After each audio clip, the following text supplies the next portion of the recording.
Good evening or good morning if you're joining us from the US. Thank you so much for taking the time to join us for another live Q&A as we discuss the current war unfolding here in the region. I'm joined by my colleagues, Rory Reynolds, he's our Assistant Editor-in-Chief here in Abu Dhabi, Thomas Watkins, our US Bureau Chief, Jamie Prentice, our Beirut correspondent, and Lizzie Porter, our Istanbul correspondent, who has been covering the situation in Iran for us. So we've had a lot of questions come through, so I'll try not to take up a lot of time with an introduction. And if you do have any questions, please do send them across in the Q&A box at the bottom of the screen. So I will start with Rory to give us an overview of just what's been happening over the last week since we last had our discussion here in the UAE as well as in the wider Gulf region. Thanks, Avina, and thank you to everyone for joining us. Much of last week was kind of looking at the fallout of both the Iranian strikes on the Gulf states, the increased bombardment in Lebanon that Jamie will tell us more about, and also the kind of building impact of the oil and gas slowdown in the rest of the world, with many of the producers here being unable to get their oil and gas out onto the open sea. Perhaps I'll start on just recapping because it's been quite a few days here. On Saturday, we had a sort of brief kind of green shoots of hope because the Iranian president, Pezeshkian, appeared to apologize to the Gulf. Well, he did apologize to the Gulf states, saying it was regrettable that they'd been targeted the way that they were. He also said that after the killing of the Supreme Leader Khamenei and other senior government leaders, the armed forces sort of fired at will. And that was last weekend when we saw not just legitimate, what would be seen potentially as the legitimate targets in the Gulf American bases by the Iranians, but also five-star hotels in Dubai, Abu Dhabi Airport, Dubai Airport, and hotels in places like Manama and Doha. He barely sort of come to saying that, and then the next day, the presidency, both himself and officials, appeared to roll that back and sort of backtrack on the apology. And really, over the course of the weekend, not only did strikes not halt, but they got heavier and heavier. And indeed, Sunday, yesterday in Abu Dhabi, there was alert after alert in the morning as Iranian missiles, Iran attempted to hit what appeared to be Abu Dhabi Airport, or certainly that side of Abu Dhabi, and they were intercepted, all of them. Fortunately, certainly in the past 24 hours in Bahrain has been very heavily struck. Its main oil production facility in Bapco scored what appeared to be a direct hit, or certainly a hit that caused a massive fire that's now under control. And really over the weekend, we had some very heavy bombardment. Fortunately, the number of deaths has been very small, and the number of injuries is relatively small. And perhaps that is why there hasn't been an escalation for the Gulf states. They remain in this very defensive posture. But it's certainly alarming what we've seen in the past couple of days. And in fact, looking at the figures, if you look at how many missiles and drones are being fired, in fact, Iran is firing more drones in the past few days than it was a week ago after the death of Khamenei. So we will take that from, take what that we can from we will, if that makes sense. Just very briefly, in the last, certainly today, the stock market's opened for the first time since the oil and gas sort of shortage really sort of sunk in, and certainly Asian markets are down very significantly. The price of oil crossed $100 a barrel. It hit about 116 at one point today before going back to just above 100. And really, the ripple effect of this crisis is being felt much more widely, particularly in places that trade with the Gulf very closely: Japan, South Korea, and also India, which are heavily reliant on the gas imports. Just to mention, we did have where we are sort of diplomatically in the Gulf. We've had some very strong statements from Mohammed bin Zayed, the president of the UAE, and also the Qatari Prime Minister, speaking to an American news channel yesterday, basically talking about the Qatari PM talking about a betrayal by Iran, and the UAE president talking about that the UAE had a thick skin and that it would be no easy prey against the Iranian sort of aggression. So that gives you an idea of how fast things have been unfolding in the past sort of 2, 3 days, just since the weekend began and into this week. Thanks, Rory, for that update here on the Gulf.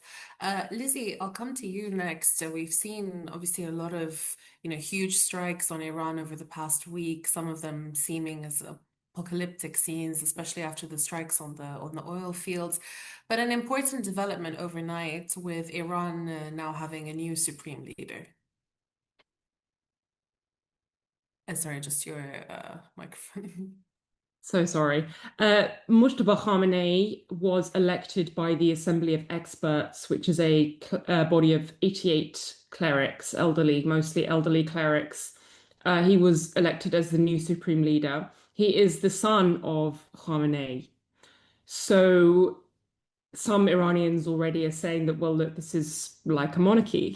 This is power passing down from father to son. And of course, the irony is that the Islamic Republic came in 1979 to replace a monarchy. And actually, what we're seeing is this actually taking the same format.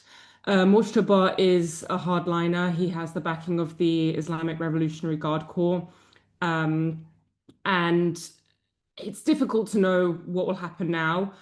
Trump had said that he didn't want Mujtaba, and I mean, whether this was taken into consideration by the clerics at all when they were choosing him, but it is a sort of, riposte, that this is not Trump choosing the supreme leader in the way that Trump was able to install or sort of push in Venezuela, for example, a US friendly leader. This is not what is happening in Iran at all.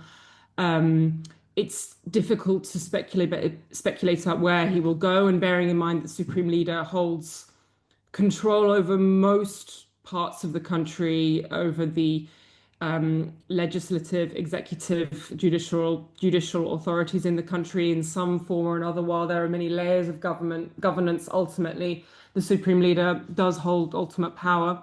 One in sort of school of thought is that he will buckle down and continue to be hardline in terms of continuing this war, and not because he doesn't want to be seen as weak by saying, "Oh no, actually, we don't need to fight back," kind of thing now. So that is definitely a concern amongst a lot of people, that he will take a very hardline stance in the vein of his father. But it's very, very early days. And of course, already, I think Israeli officials have been suggesting at least that he would also be a target, because they are attempting to affect kind of wide scale change in the country. But it's not, clear, how they would get him yet. Tom, I'll come to you. Lizzie, you made a good point about how there was an expectation. There was a lot of comparison, at least at the beginning, that this could be a Venezuela style operation. What is the sentiment in the US now? I know it's still early. There haven't been any public reactions, at least from President Trump, with regards to the new supreme leader. But is this what they were aiming to achieve? Hmm. Well, it depends who you ask. So at the weekend, Trump declared essentially declared victory. He said we've already won the war. You can ask five different officials and you get five different explanations for what the actual objectives of the war are. I think if we look at as to Rory's point earlier, if we look to the markets, we can see that things are not going the way that Trump had wanted them to go. For instance, it was only 2 weeks ago at the State of the Union address, he was bragging about the Dow breaking 50,000 points. and it's a point that his cabinet officials come back to time and again. The message of the Trump administration since he returned to office last year has been jobs, jobs, jobs, oil prices coming down, stock market going up. All of those things are going in reverse now. So things domestically are not looking great for him and the administration. The last jobs report was fairly dismal. And as for the Dow breaking 50,000, well, today it looks like it's going to open below 47,000, and the S&P is way below 7,000. So it won't be long before we're 10% down from where we were. We've seen time and again with Trump that the markets actually act as one of the main checks on what he does. He's got a very pliant Congress, which obviously is Republican led, and he's really not had very much pushback on anything, with the exception of a few court rulings that have gone against him. So in terms of where he might be at with the war, I would imagine that he's looking at all the indexes kind of being red this morning as the markets open, and that might kind of change some of his calculus. Also at the weekend, there was a lot of reporting about the possibility of where this could go next in terms of ground troops. So he's always been clear that there's not going to be any ground troops. He said it over and over again, he doesn't want to start an endless war, but there's perhaps a realization that they're not going to be able to do this just from the sky, and there's talks of sending special forces to try to secure some of the nuclear material. So yeah, I think we're starting the week at a very uncertain inflection in terms of which way this could go next. Yeah, we'll definitely come back to those reports of sending ground troops or helping Kurdish Iranian factions. But first, before we do that, Jamie, the situation in Lebanon, I guess, is a sort of extension of what's been happening.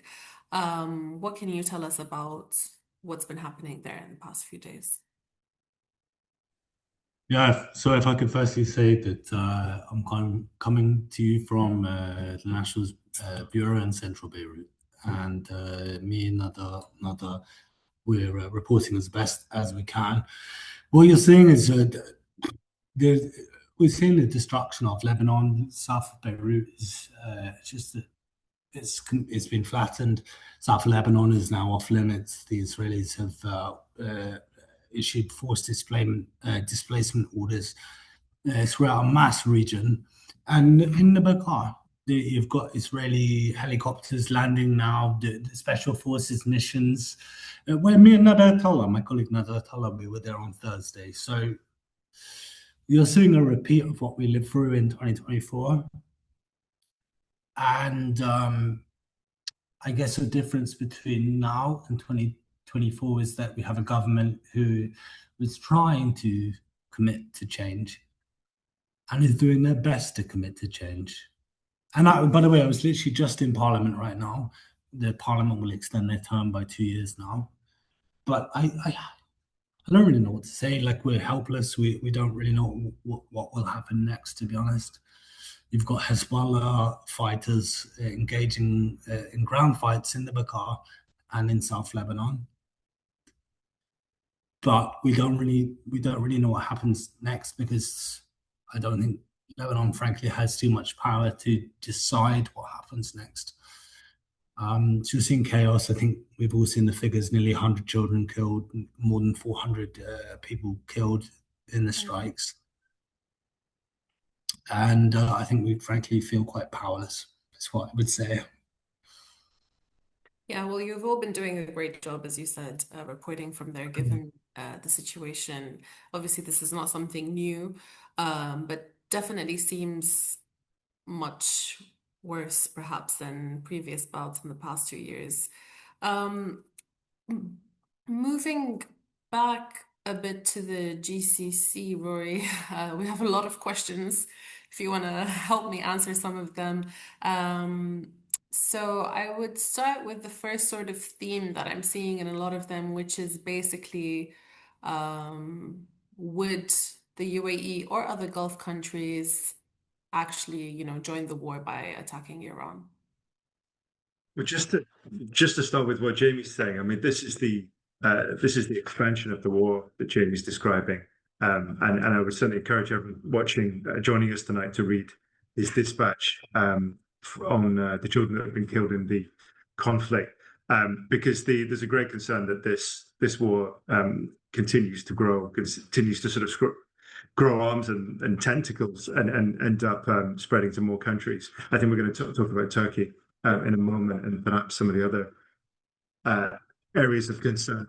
On UAE and the Gulf states in particular, we talked about this last week's discussion, and I think we sort of ended the discussion by saying we don't. The Gulf states have made it clear that they don't want to get drawn into an offensive posture from a defensive one at the moment. So at the moment, the UAE, Qatar, Bahrain, the other Gulf states shooting down projectiles, whether they're ballistic missiles, cruise missiles, or these very cheap drones that we've all been reading about in the past week.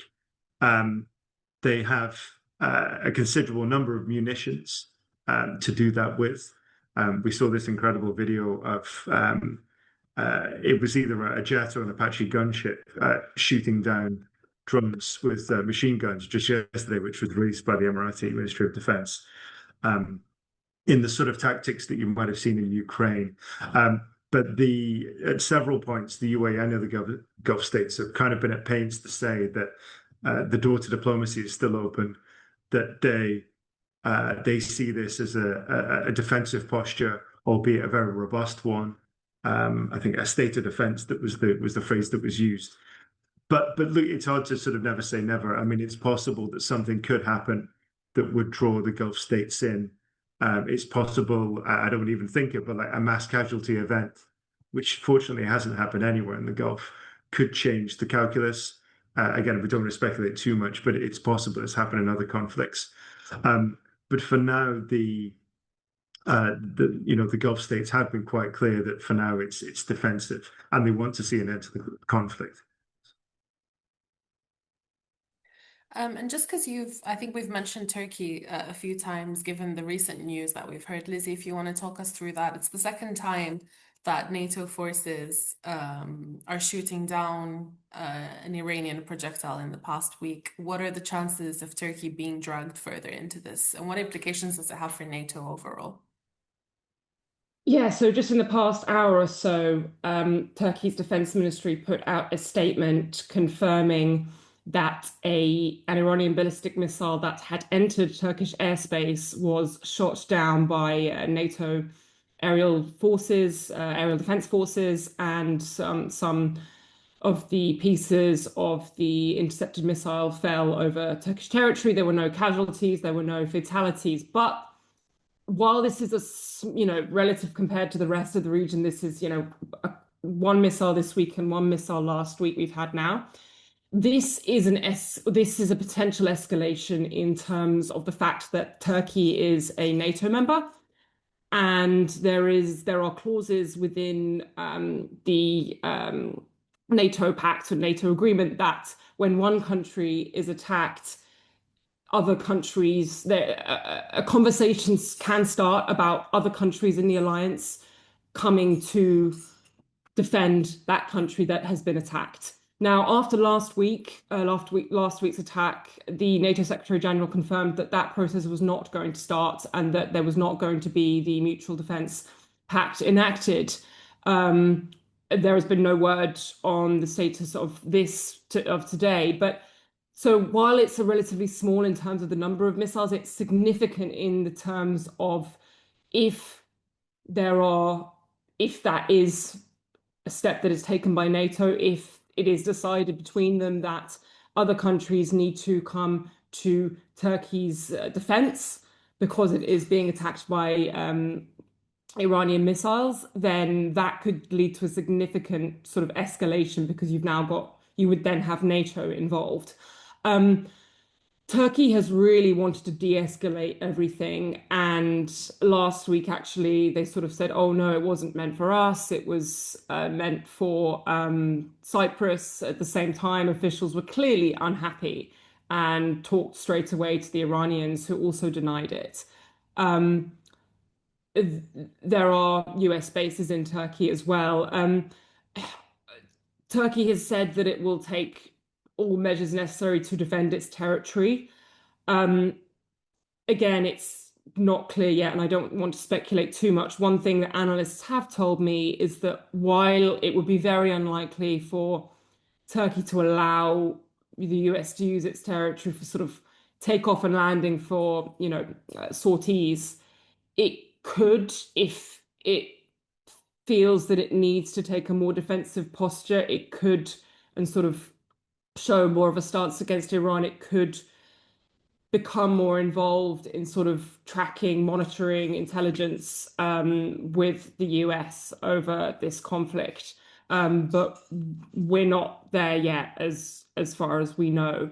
But definitely, I mean, Turkey also wants to retain its position as a sort of potential mediator, and has, tried not to burn any bridges with anyone in the region by being too angry or outspoken about anything that's happened. But certainly when there are ballistic missiles coming this way, it's extremely concerning for them.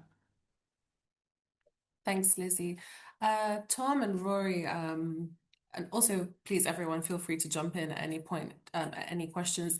I'm seeing two questions related to US and Gulf relations, given everything that's happening. Basically, one of them asking if this has impacted relations in any way negatively, and also are Gulf states actively pressuring the US to end this war? Well, I can just I jump in on the US side. I mean, there's not been anything. We've not seen anything signaling from Washington so far that there's any kind of rupture at all, any kind of tension between the US and the UAE. So there's kind of consistency there. I know that there was some talk from the Gulf, but maybe Roy, you'd be better off talking about this. Some kind of criticism from a businessman out there. But in terms of the US, I think they're still, they're publicly at least still holding the line. I think the Gulf states are still. I mean, I think they're alarmed with what's going on, and they're alarmed by the response from Iran. Bombing hotels, interfering with the tourist industry, cutting off oil and gas. But no, there hasn't been any. Haven't been any signs of cracks. The Gulf and the Trump administration in particular are very close allies, and we saw that when Trump came to the Gulf, in the sort of way he was with each of the leaders, in the sort of amounts of money that were pledged.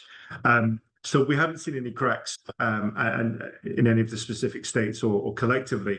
I mean, I suppose what might happen is if this war went on for a very long time, the Gulf states would be under significant pressure, both tourist industries and also their core industries, whether it's oil or gas or manufacturing is a major industry here.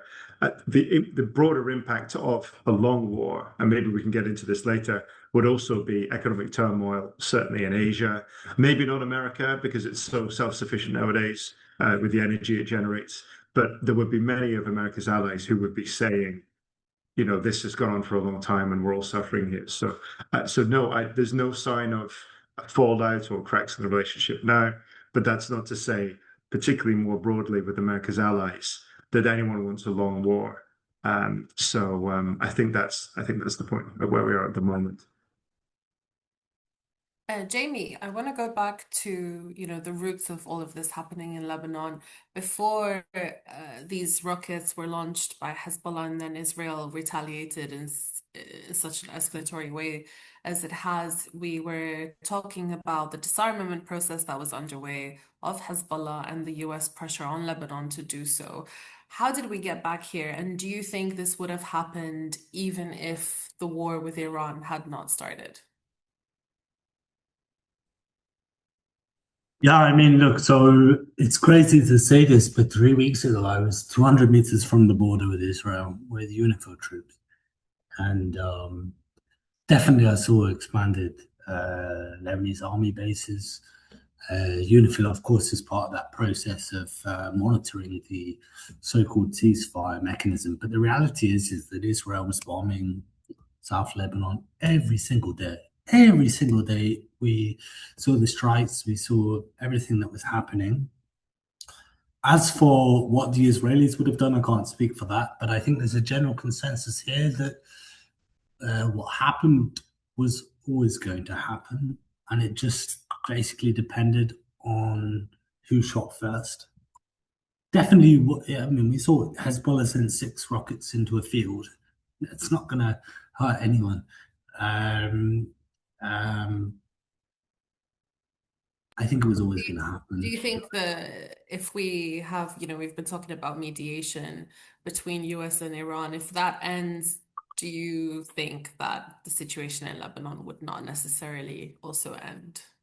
No, it's never going to end. They have a policy. They have to deal with some certain things. The Israelis, I can't speak for the Israelis, but the whole of South Lebanon is against the Israelis, and I think there had to be a process which sorted that out. And I don't think that process um, it didn't go all the way, to be honest. Definitely, the Lebanese army said they had completed the first stage of the disarmament process south of Litani, but it was never a disarmament process. It was about containing the weapons of Hezbollah. So they never said they took all of the weapons, and they always said that there were certain parts of South Lebanon, south of Litani, where they could not access it. So the first rockets that were fired at Israel were north of the Litani. We know that now. But definitely there are now parts of South Lebanon where there were rockets fired because the Lebanese army has limited resources and they couldn't contain everything. And Hezbollah is not like these are guys from the villages. They know how to access everything. And I think that's what we're seeing right now. So, yeah, I think it was always going to happen. Whether it was Hezbollah who would shoot first or the Israelis who would shoot first, I don't really know. But I think this escalation was always going to happen, to be honest. Yeah, probably. Given the reporting that we've been doing in the past few weeks, it did. Look, I was there in three weeks ago, and the Israelis were bedding down in South Lebanon. They're expanding their bases. They were always looking for a fight. This is my opinion. They were always looking for a fight. And of course, they have way more technical and military ability than Hezbollah or the Lebanese army. But I just think it was always going to happen, and it just depended on the time and the spark, basically. Yeah. Move away to a bit of a different topic. There's a lot of questions on the impact on energy. Obviously, in the last few days, particularly as Rory was mentioning, especially since the weekend and today, we've been seeing a lot of Iranian attacks that have been whether targeted or have been hitting energy infrastructure in the Gulf. What impact can this have on energy in the long term? Rory, Lizzie, Tom, anyone? Jamie? I'm happy to jump in here. I was looking at oil prices this morning, and so we saw it go past $110 a barrel last night. It's still well north of that. In the US, gasoline prices are up 17% since the conflict began. So yes, America has become increasingly self-reliant in terms of its own domestic production, but it still obviously is impacted by global oil shocks, and it still is an importer. And then I'm in Washington. I'm from the UK. I can just say from a personal level, I have an oil heating system, and when I started looking to replenish it, it was 60p a litre. It's gone up to £1.15, I think it is now. So just in the space of 10 days, it's almost doubled. That back to my earlier point, I think that's the real thing to watch in terms of where this takes the global economy. The Trump administration is like very acutely aware of what's happening in the Strait of Hormuz, and they had the energy secretary on the Sunday shows yesterday talking about how one ship had managed to get through since the Iranian sort of oil embargo began. And so yeah, we're sort of in a wait and see moment, but the market's reacting very negatively to all of this. I think just to add to that, just looking through our question and answer, the live one on Zoom, in addition to the pre-prepared email questions, and most of them are about shortages, whether it's the shortage of oil and gas, shortage of food. I've just responded to people talking about UAE and the other Gulf states kind of stock supplies after COVID. But the biggest concern is about shortages and what they mean for the global economy, as Tom says. And as you mentioned just a minute ago, we will eventually get to a point where the Gulf states are saying, we need to get things moving. We need to get the produce we create moving. We also need to get the stuff that we buy in moving. And then over in the US, I would imagine you get a similar situation where, I mean, in the space of 10 days, the petrol at the pump, Americans aren't used to steep prices at the pump. Coupled with that, the countries in the Far East, East Asia, that are on very good terms with the Trump administration, will, are suddenly trying to desperately find more expensive sources of oil and gas from countries they may not have dealt with before, buying at a premium. And that can only go so long for politically. So if you're the South Korean or the Japanese president, both recent additions to the job, you can't have this crisis go on forever.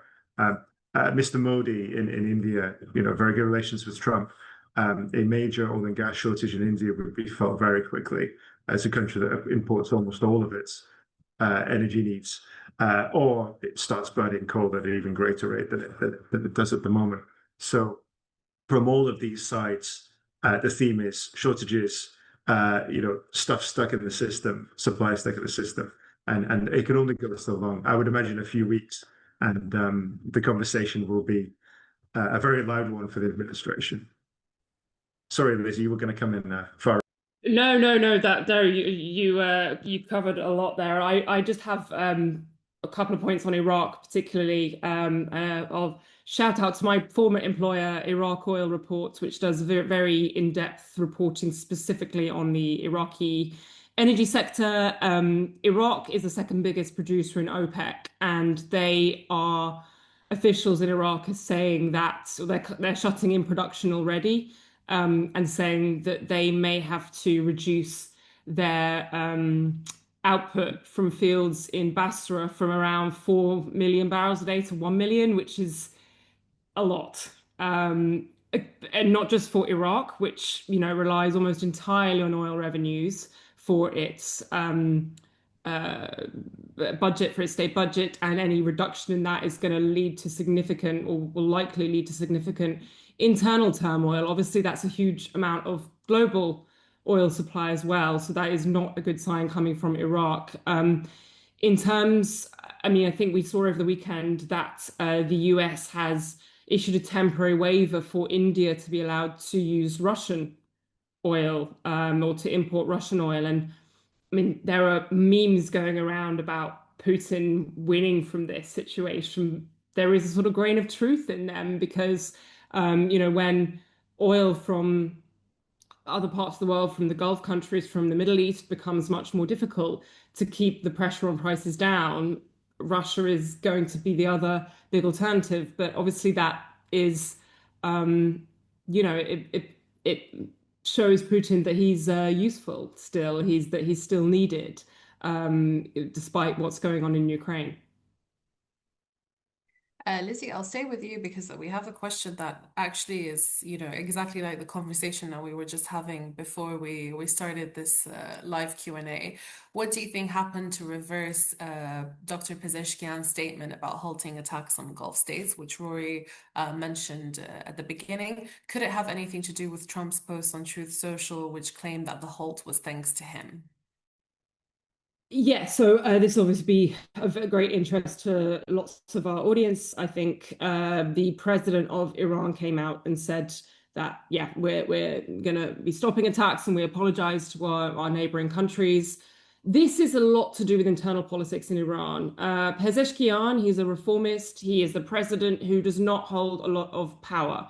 And when I say reformist, I mean he's one of within the Islamic Republic system, he's a less hardline sort of school of thought that advocates for change within this system and the need to reform and respond to the people's desires.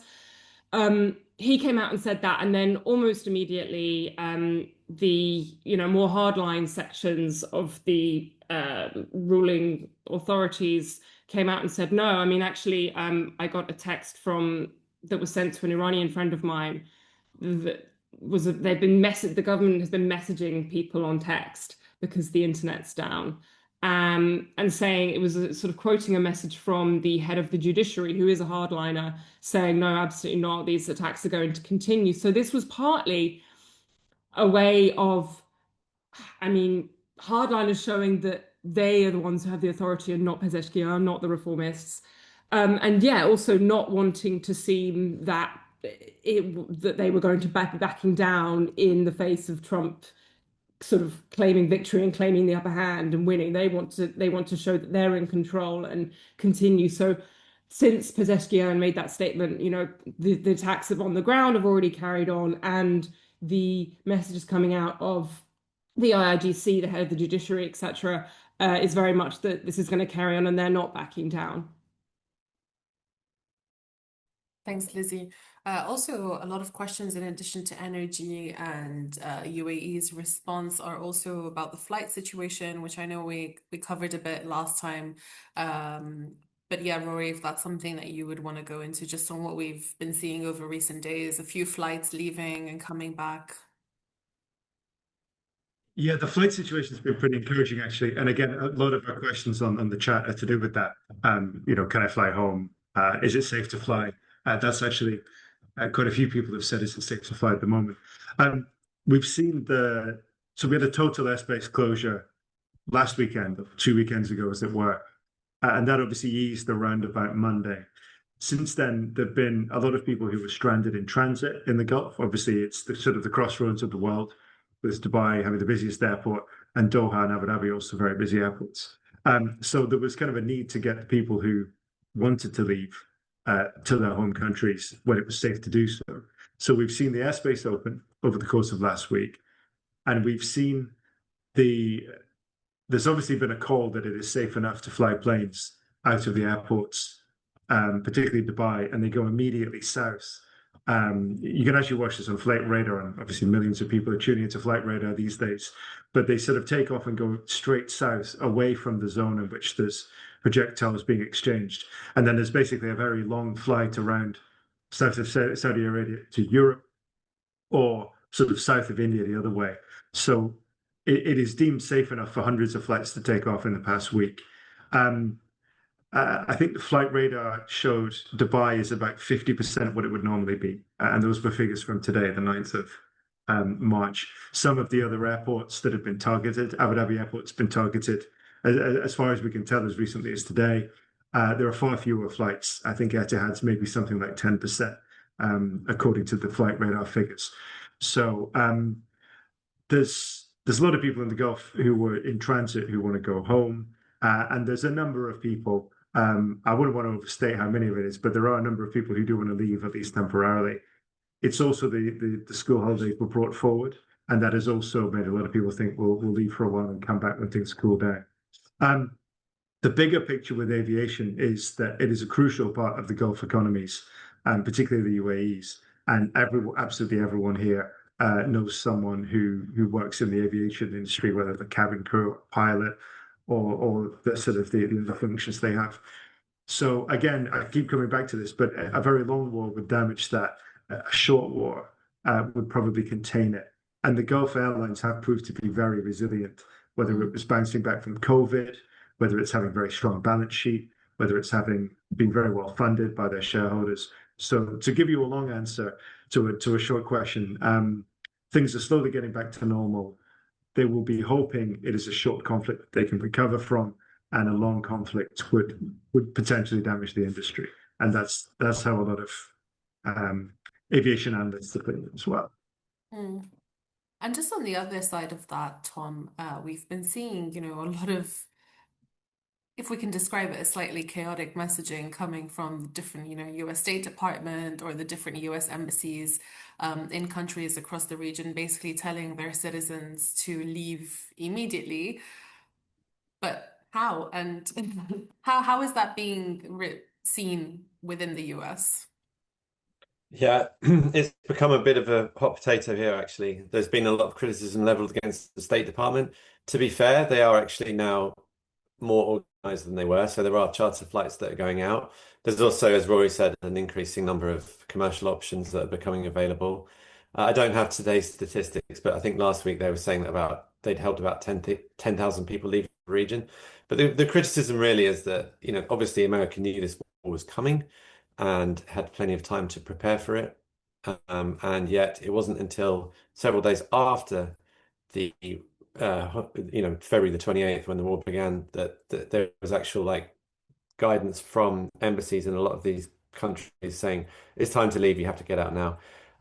So there's a bit of a public relations war going on at the moment. The administration is putting out tons and tons of messages saying how efficient they've been, but if you look on social media or talk to people in the region, a lot of them are very disgruntled with how they've been treated. Helplines have gone unanswered. They've filled in forms on the website. There's been no response. And the guidance has been a little bit mixed or confused. So yeah, I think we'll continue to see that saga play out. But the bottom line is there are increasing numbers of flights available, be them charter or commercial options that are coming online for people if they do want to return to America. And we mentioned resilient airlines. Jamie, arguably one of the most resilient airlines in this region, has been over the past 2 years, let's say, MEA from Lebanon. There's always photos of it flying, regardless of the attacks on the ground. But also, I want to go back to some reporting that you and your colleagues in Beirut did this week. The exclusive that we had on how the airport in Beirut is off limits for Israel. So if you want to expand a bit on that. Yeah, firstly, I would say that I remember doing an interview in 2024 with the former pilot and security advisor for Middle East Airlines. He said it was boring because apparently you have to readjust the systems to land during, yeah, these guys are legends. The airport remains open, and it's clear that President Macron asked Netanyahu to ensure that the airport remains open. The airport is right next to the southern suburbs, so that's why you're seeing the images of explosions of destruction right next to the landing zone. I don't really know what to say. It's clear the airport has remained open, but I think for the people of Dahir, they've been forced to leave their homes, and so whilst the airport does remain open, most people are living in hell and in chaos, as are we all are, to be honest. So yeah. There's another question now on GPS sort of jamming. I know that happened a lot in Lebanon as well. Yeah. I tried to order some bread yesterday morning, and because I'm hungry, and the GPS. So I'm getting it from Totus Fresh, which is their office is in Rebel, which is in Shemiz, which is the same zone. And the guy showed him in Hartreig, which is the middle of hell right now. This is like ground zero. So definitely they're jamming GPS.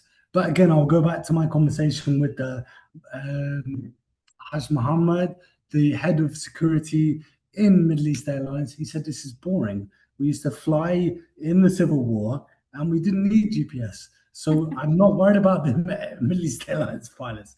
We've all seen the photos of these guys landing planes in bombs are going off. So we're not worried about them. These guys they seem bored, to be honest. They're crazy. But fair respect to them. They're looking after all of us and for everyone who's trying to go out. So I think until it's definitely a red line, right? Emmanuel Macron seems to have told Netanyahu civilian infrastructure. But let's remember what happened in 2006. When we were coming back from the car the other day, they blew up that bridge in 2006. So I think it's a big difference. we're teetering on the edge of an abyss. If they go for the civilian infrastructure where they block the airlines or the airport or the roads which connect the Bekaa and Beirut, yeah, then we're in hell. And I don't really know what everyone would do, but we're waiting. Perhaps Yeah. just to talk about GPS spoofing for a bit, and Jamie's Yeah. lost bread as well. The I got there it. has been a lot of It's at home now. You got it in the end. Okay. I mean, in any conflict, there are slightly lighter moments. So I don't want to make light too much of what's happened, but a combination of we talked about this last week, the Amazon Web Services centers, of which there are two in the UAE and one in Bahrain, they were hit by Iranian projectiles in the space of last weekend, and that knocked out a lot of apps that people use, particularly whether it's banking apps or food ordering apps. I'm not saying this is humorous, by the way, but at the same time, the GPS spoofing, which is designed to throw off both missiles and drones, is also interfering with the kind of maps that we use in everyday life now, Waze in particular, which I use every day. And so this may be a minor inconvenience for people living in the Gulf, for example, but there has been this sort of confusing situation of not being able to order anything and not being able to find your way around. And for example, if you look on your map when you're driving along, you're sort of driving straight through the Arabian Gulf, over Palm Jumeirah and back over the other side, rather than the main road you're on, for example. It also means when you order something, it's very difficult to get it. So I know these are minor inconveniences in the scale of things, but the effect of modern technology in a conflict is actually something that people probably see more than they do missile interceptions, or more than they do, some of the alarming stuff that we see on the news. So people have said, I didn't see that rocket bang, but I couldn't find my way to a job interview or to the airport or something like that. And that hasn't changed in recent days when everything else has kind of gone back to normal. It may be quite some time. It also shows what a soft target some of these things are. A data center in the Gulf, for example. So just to put that out there, it's a similar thing. Yeah. And just, sorry, I'm conscious of time. I'm going to try and put some questions that are similar together. Basically, a few questions asking us what are the mediation efforts that are happening behind the scenes, if any, and also a lot of questions along the lines of how long do we think this will last? Lizzie, I see you nodding. Do you want to start first on mediation efforts? Yeah, I mean, publicly, the Iranians are saying we're not negotiating. There's no need to negotiate. There's no impetus for us to negotiate. The way they see it is that we were negotiating last year in June, and then we were bombed by Israel, and we were negotiating now, and then the Americans bombed us. So there's very, very little trust. One possibility, and Turkey, I'm talking about Turkey a lot because I'm based here and I follow it closely. They are trying to de-escalate and, as I say, stay in this sort of middle ground, and not get too involved as much as they can, in order to leave the space open for facilitating or potentially mediating at some point. But at the moment, it just seems like there's no will. The negotiations broke down. I mean, I think because previously, before this war started, because there was no way that the two sides were going to come together. And what it would need would be for Iran to dilute and export its highly enriched uranium, which they may come to decide is one thing they're willing to do, but has not been so far. And yeah, to sort of give assurances about its nuclear program, but there was just far too much distance, and they were not going to get anywhere. So I don't see any sort of return to that kind of thing. Whether there's a kind of off ramp in another way, I don't see that happening right at the moment. In terms of the second part of your question, which was about how long this will carry on, it's really, really hard to tell at the moment. I mean, even Trump is not saying, he's not putting a number on it at all at the moment. I mean, he wouldn't for operational reasons, but it's not clear. There's no defined, this is going to end in, this is a 2-week operation and then it's going to end. One thing is that Iran's ballistic missile launch capacity has been depreciated, has been much reduced. So that may force them to reduce. On the other hand, they have this very dispersed sort of command structure within them, and there could be units that are still willing and able to fire missiles and drones even when others have decided or feel that they're unable to, or physically don't have the launchers able to do so anymore. Thanks, Lizzie. Tom, anything that you want to add in terms of what would potentially bring the US to negotiating or to ending the war? Well, to Lizzie's point, we've seen sort of changing timelines already. I think it was originally going to be 4 weeks, and then it was 4 to 5 weeks, and now it's 4 to 6 weeks.